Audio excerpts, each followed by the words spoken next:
can imagine what a scandalous agreement that was.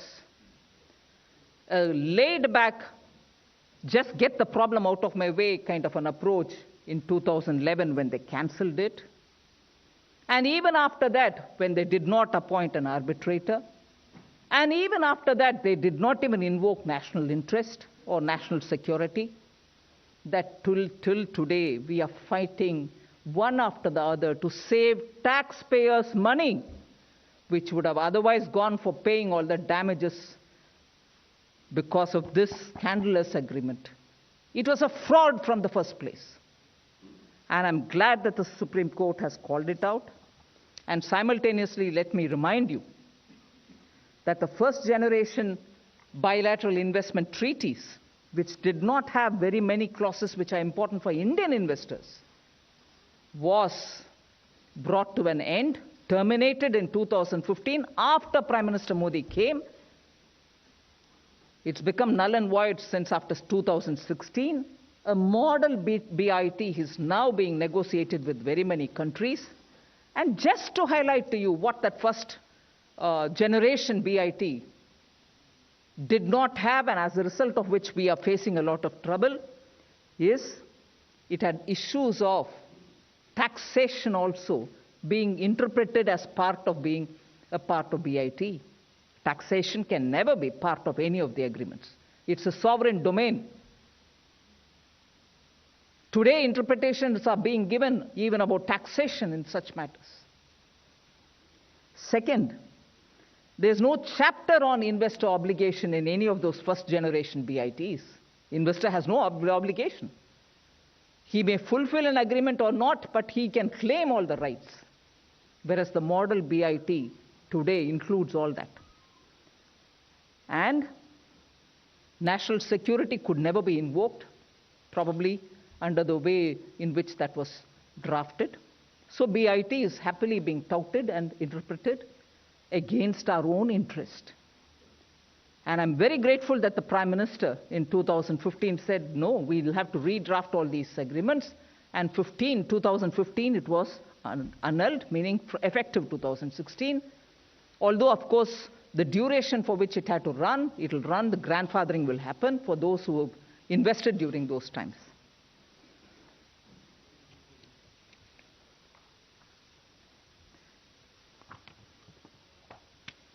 Sorry, friends, it's a bit longish opening statement, but I just want to draw your attention to a few quotations from the Supreme Court's observation.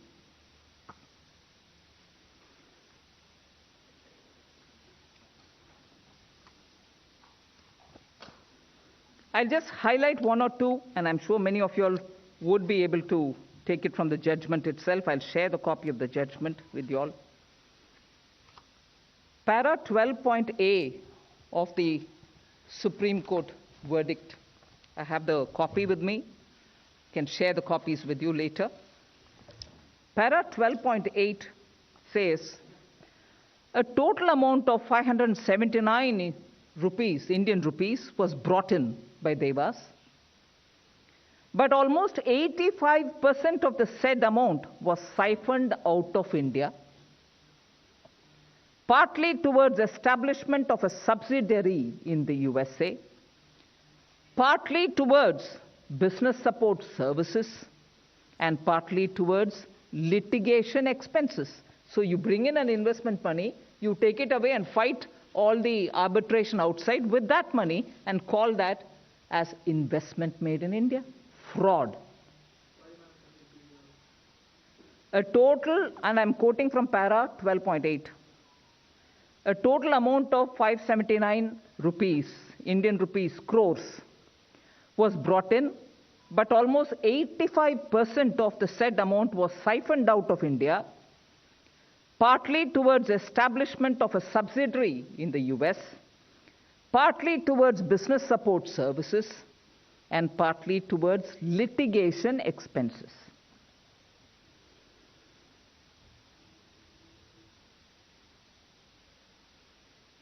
Para 12.8 again.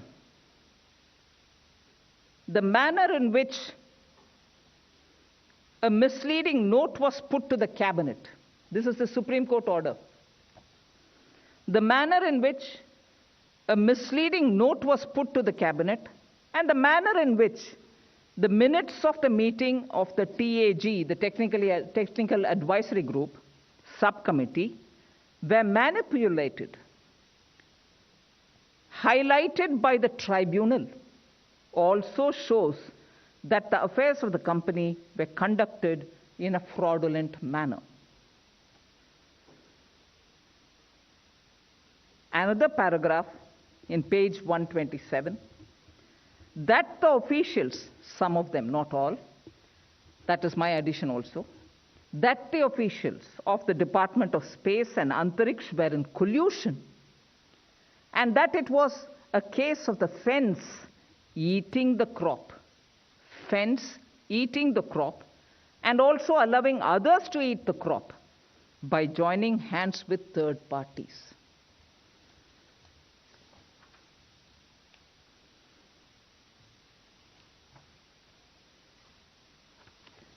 There are more such quotes which I'd like to read out, but for now I will highlight the fact and conclude my opening statement.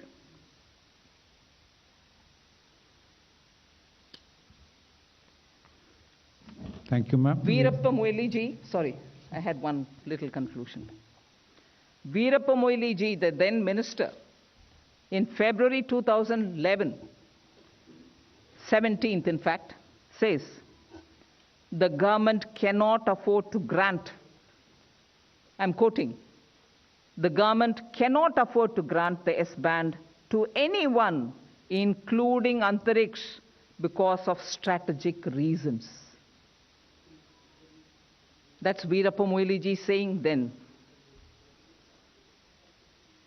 The Prime Minister is not at fault, nor the government is at fault. Veerappa Moily ji again. This is a cabinet decision. What is a cabinet decision? The cancelling. So, knowing very well that a fraud has happened, cancelling it after it's come out in the public, if not in full, but at least partly, and then trying also to let it go and let the government of India pay the damages for it. And you saw the extent to which government of India has to pay damages, if at all. This fraud has not been established, and I'm very grateful that the Supreme Court of India brought this matter in a comprehensive order. Now we shall definitely take this order and defend our position, Government of India's position, that position where this order was cancelled even by UPA in 2011, 6 years after the agreement was originally signed, and make sure justice is done against this fraud which was perpetrated. Very much under the nose of UPA's own government. Proves clearly how Congress party works. Goes along, tries to make money through cronies, and when caught, behave as though nothing has happened, but the loss will be borne by Government of India. No, loss shall not be borne by Government of India. This is Prime Minister Modi's government. We shall fight it till the last. And this is a fraud. This has come out very clearly through the Supreme Court order. And now it should be the Congress party's turn to explain how this was allowed, explain how the cabinet was kept in dark, and explain how it took them 6 full years to have this kind of a fraud perpetrated on the people of India. They should have no moral right to speak about, oh, crony capitalism, you are helping so-and-so, this is an agreement with so-and-so. The master game players in this are the Congress party, and today, with yesterday's Supreme Court order, we are able to clearly show this. Thank you. Thank you, ma'am. We'll now take some questions. Okay. 15.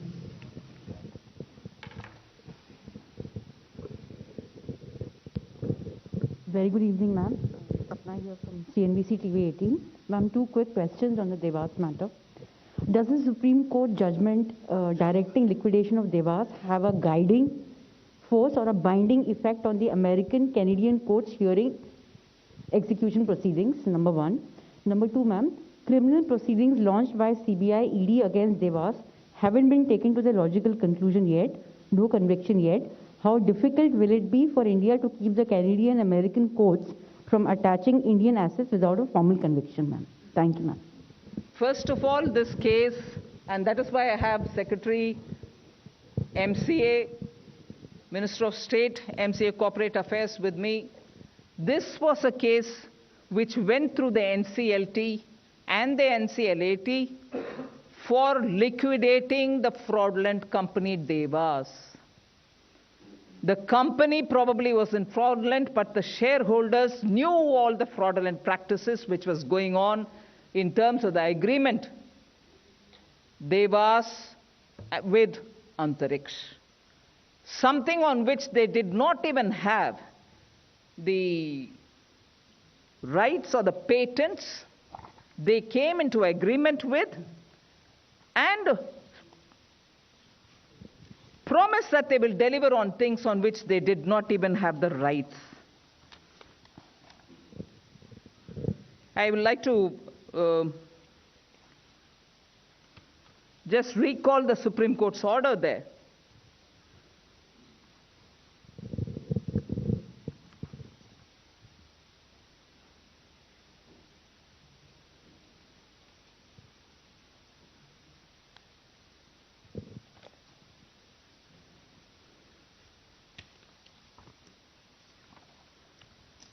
Just 1 minute, I'm sorry to take this time of you.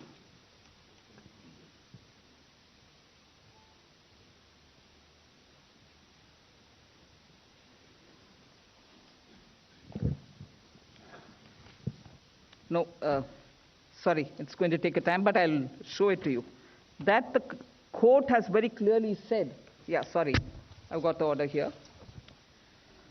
The finding of the tribunal, which is the NCLT, that A, a public largesse was doled out in favor of Devas in contravention of the public policy in India. B, that Devas enticed Antariksh ISRO to enter into an MOU followed by an agreement by promising to provide something that was not in existence at that time and which did not come into existence even later. C, that the licenses and the approvals were for completely different services. And D, that the services offered were not within the scope of SATCOM policy are actually borne out by all the records. This is in page 123 and 124. So very clearly the fraud has been established. So this was for liquidating the company. And therefore, I was looking at that aspect and showing it. 176. Good evening, ma'am. Arup from Business Standard. Welcome. Ma'am, just last week, a Canadian court ruled that Air India is the alter ego of the sovereign of India and that Devas can go ahead and seize some assets of Air India. So number one, how does yesterday's Supreme Court judgment affect this and what the government of India's stance in this fight? And number two, will it impact the divestment, the privatization process which is going on with Tata Sons?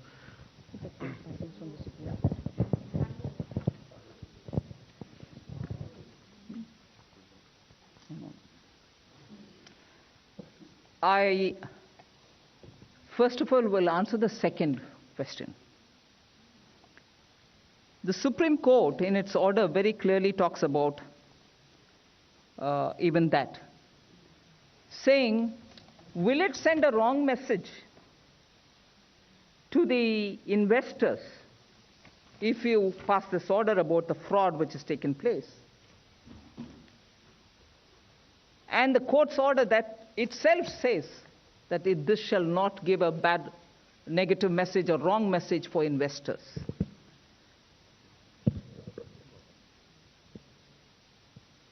What it does say, and I quote here, paragraph 13.6, We do not know if the action of Antariksh in seeking the winding up of Devas may send a wrong message to the community of investors.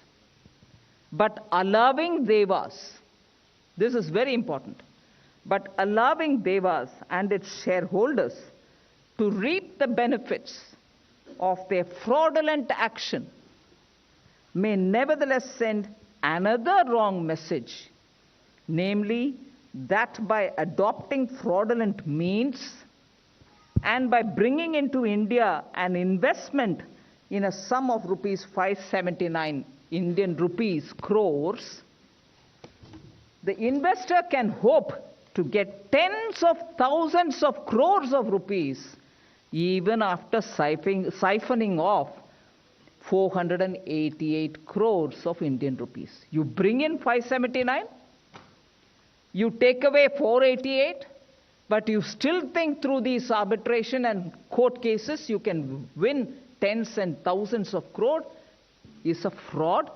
And therefore this paragraph 13.6 very clearly says that if this is not called out, which is what it does, it calls out the fraud. If this fraud is not called out, it will also send a wrong message that you can come to India with 579 crores, take away 488 crores, but still make tons and tons of rupees by just going to the court and winning cases. That's the fraud which has been called out. I'm grateful that law has taken its own course, but shown that India is not a land where you can come and cheat the people here. No? Yes. First of all, this order itself shows that what a fraud it has been. And in fact, the Supreme Court has also said, in a situation of rule of law in any country, can a fraud of this kind be entertained? And therefore, a fraud of this kind cannot be entertained even in such claims. The court has said even on that. I don't want to go on reading every bit, but it is a very powerful statement that they've given. 126. Ma'am, Ajay Mishra, Doordarshan se. Yeah, just to add on to it, I found the paragraph, thank you to Secretary, 13.5 paragraph. A product of fraud, that paragraph has other lines also, but I'm reading this bit. A product of fraud is in conflict with the public policy of any country, including India. The basic notions of morality and justice are always in conflict with fraud, and hence the motive behind the action brought by the victim of fraud can never stand an impediment. Yeah. Ma'am, अब सवाल ये है कि क्या अब इस company को liquidate करने की प्रक्रिया शुरू की जाएगी, नंबर 1. दूसरी बात ये कि कुल हर्जाना कितना देवास ने क्लेम किया है अंतर्राष्ट्रीय अदालतों में, और अब सरकार उसको किस तरह से फाइट करेगी. Thank you ma'am. हाँ, लिक्विडेशन का प्रोसेस शुरू हो जाएगा, मगर मैं रिक्वेस्ट करती हूँ सेक्रेटरी उसमें थोड़ा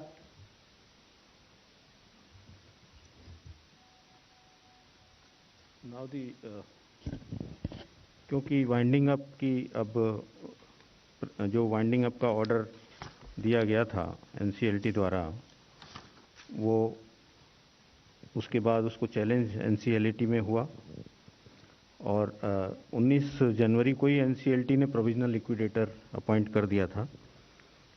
25 मई को वाइंडिंग अप ऑर्डर एनसीएलटी ने दिया था, और उसके बाद वो चैलेंज हुआ तो एनसीएलटी में ये अपील भी डिसमिस हो गई थी 8 सितंबर को, और supreme court judgement has upheld the winding up order, and now the winding up proceedings will start. The liquidator is already जो है अभी अपॉइंट हो चुका है ऑलरेडी, और इसके बाद में जो भी कानूनी प्रक्रिया है, जो प्रोसीजर है उसका वाइंडिंग अप का, उसके अकॉर्डिंग ये प्रोसेस अब स्टार्ट हो जाएगा. आपका वो दूसरा प्रश्न के लिए बीआईटी आर्बिट्रेशन के तहत इंडिया जर्मनी बीआईटी का 93.3 million plus cost and interest US dollars है, वो इंडिया जर्मनी बीआईटी का. इंडिया मॉरिशियस बीआईटी का 111.29 million plus cost and interest, वो दूसरा है। तीसरा कमर्शियल टर्मिनेशन अवार्ड बीआईटी का तहत नहीं, वो अलग है, वो 1 बिलियन का।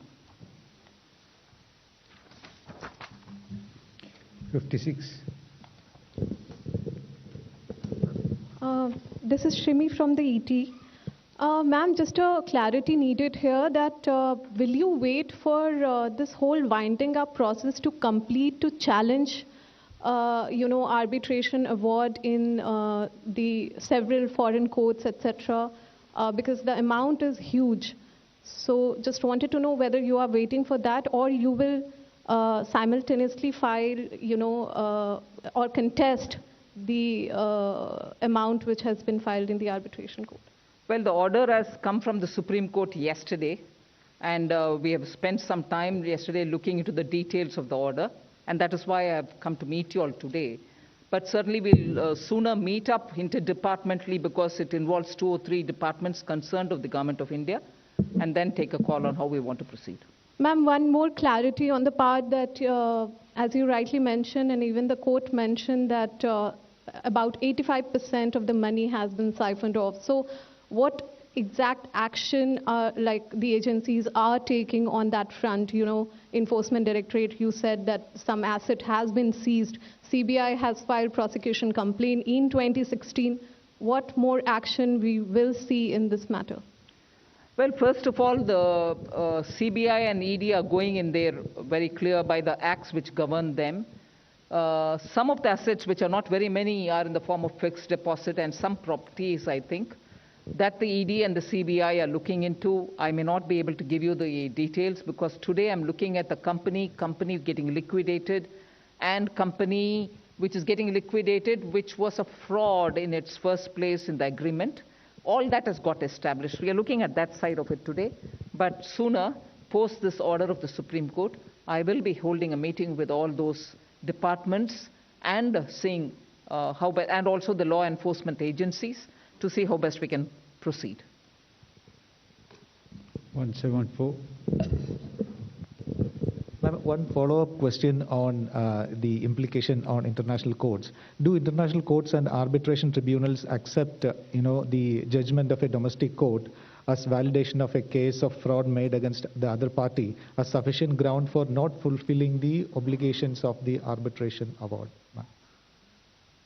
First of all, it's the Supreme Court of India whose order that we are taking up and presenting before those arbitration.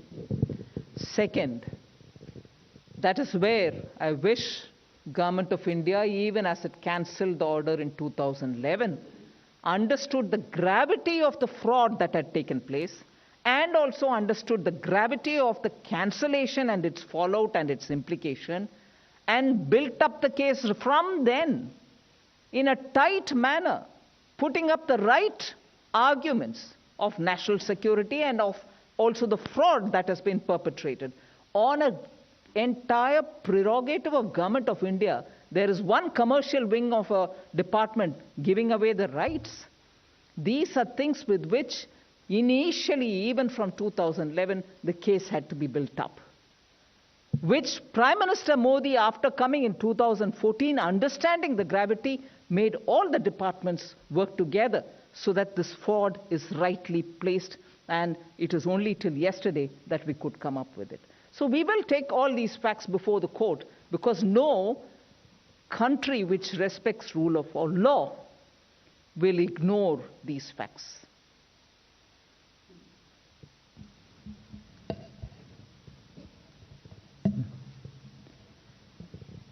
Okay, 107. Ma'am Tarun Sharma from Zee Business. Ma'am आपने CBI ED की बात करी, लेकिन ये पूरा case ministry of corporate affairs ने बहुत अच्छे से हैंडल किया और कल आपको सुप्रीम कोर्ट में काफ़ी एक बड़ा केस आपने जीता है। मैम, क्या कॉर्पोरेट लॉ के अंदर भी जो ब्यूरोक्रेट्स थे या उस समय या जो पॉलिटिशियंस थे, क्या उनको इसमें स्कोप में रखा जाएगा? क्योंकि कॉर्पोरेट कंपनीज लॉ में भी कई सारे प्रोविजन है, SFIO है। क्या मैम, क्या उसमें एक्सपेंशन इस केस में हम देख सकते हैं? मगर ये कंपनी का सैंक्शन के द्वारा नहीं, दो कंपनीज, एक सरकारी इन अ वे इंडिपेंडेंट कंपनी बट सरकार के द्वारा कमर्शियल कंपनी, और दूसरा एक प्राइवेट कंपनी के आपस में जो एग्रीमेंट साइन हुआ उसके ऊपर है। सो उन सबको अध्ययन करके ही इतने दूर केस ले आया गया है। हम इसको भी शामिल करेंगे, इस सुप्रीम कोर्ट का वर्डिक्ट को भी। If there are no further questions, with your permission, ma'am. Oh, sorry, you come back again. Okay, sir. Please go. Ma'am, एक सवाल बार बार ये उठता है कि जब सरकार को ये पता चला कि यूपीए सरकार के दौरान इतने बड़े स्तर पर जो एस बैंड जो कि रक्षा मंत्रालय द्वारा इस्तेमाल किया जाता है उसको निजी कंपनी को बेचा गया, कौड़ियों के दाम बेचा गया, और इतने serious fraud prime minister office के लेवल तक आपने मेंशन किया, कैबिनेट नोट का जिक्र किया, किस तरह से कैबिनेट नोट में इस बात का जिक्र नहीं किया, वो भी अपने आप में एक फ्रॉड था। इतनी सारी जानकारियों के बावजूद भी सब लोग ये समझना चाह रहे हैं कि इतने सालों में कोई एक्शन क्यों नहीं लिया गया, किसी को जिम्मेदार क्यों नहीं ठहराया गया, और अब क्या इसके आगे जनता का विश्वास सिस्टम पे, लॉ पे करने के लिए क्या कदम उठाएगी सरकार? क्योंकि कांग्रेस को बार बार आरोप करना कि आपको बोलने का हक नहीं है तो एक बात है, लेकिन फिर से इतने सालों के बाद मौजूदा सरकार ने क्या किया इसके खिलाफ? नहीं, इतने दूर तक हर लेवल पर NCLT, NCLAT और सुप्रीम कोर्ट और हर एक में दोनों पक्ष का सुनना, फिर 2-3 वायदा के बाद दोबारा कोर्ट मैटर को कंटिन्यू करना और ऑर्डर ले आना, ये सब इस सरकार के आने के बाद शुरू हुआ। और बार बार आरोप लगाना, आरोप हम नहीं लगा रहे हैं भैया, आप उनके स्तर पर ही सोचिए। 2005 में जो गलत समझौता हुआ दो पार्टीज के बीच में, उसको कैंसिल करने के लिए 6 साल बीता गया, और उसके बाद उस सरकार गलत जो कैंसिलेशन के कारण बना और कैंसिल भी हुआ, उसके बाद न्याय दिलाने के लिए और पैसा, जनता के पैसा को बचाने के लिए उनके तरफ से कोई कार्रवाई नहीं की, कम से कम आर्बिट्रेटर को अपॉइंट नहीं की। गलत इतने सारे एक के बाद और उनके द्वारा इतना गलतियां हुई, और हमारी सरकार आने के बाद ही हर लेवल पर एक्शन हो रही है। मोदी जी के आने के बाद ही हर डिपार्टमेंट को बिठा करके इसका गहराई समझ करके एक्शन लेने के लिए हमारी तरफ से कोशिश हो रही है, और इतने सारे केसेस को हम बचाने के लिए इतनी दूर तक ले आने वाला हमारी सरकार है। उनके सरकार के द्वारा कुछ भी नहीं हुआ, गलती हुआ उसका कैंसिल करने का मजबूर हुआ, मगर उसके बाद न्याय दिलाने के लिए कुछ नहीं हुआ, क्योंकि पैसा जाने दो, किसका पैसा है, सरकार देगी। ऐसे अप्रोच कांग्रेस का है, इसीलिए बार बार आरोप में तक नहीं जाऊंगी। I will never become tired of telling the truth before Congress. What do they say repeatedly? Who can speak truth to power? It's one thing to go on using cliched phrases. मगर एक बार क्या राहुल गांधी जी इसके विषय में कांग्रेस में चर्चा की है?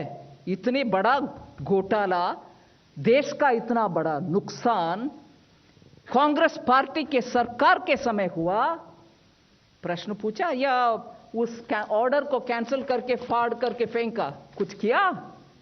कुछ भी नहीं किया।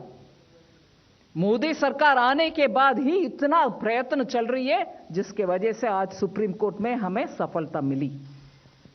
सो कांग्रेस को बार बार कहने में संकोच नहीं करिए भैया, बार बार आप भी पूछना चाहिए कि मास्टर ऑफ करप्शन, इस हद का करप्शन कोई और कर नहीं सकते हैं भैया।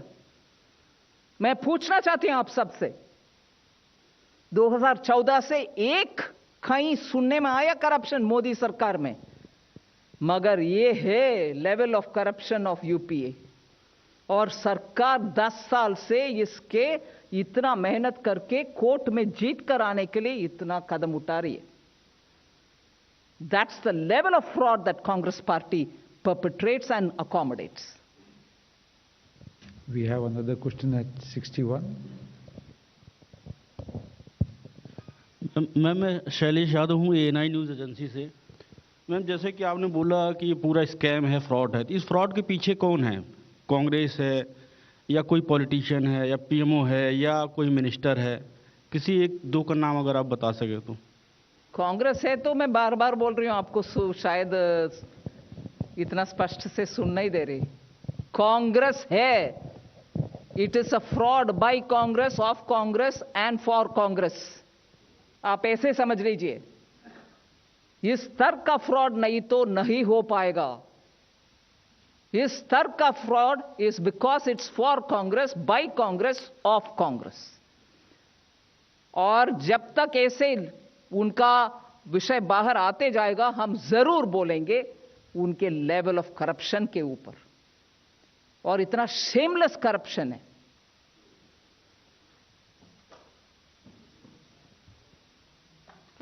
Thank you, ma'am. With your permission, Thank we'll you. close the Thank press conference now. Thank you, friends.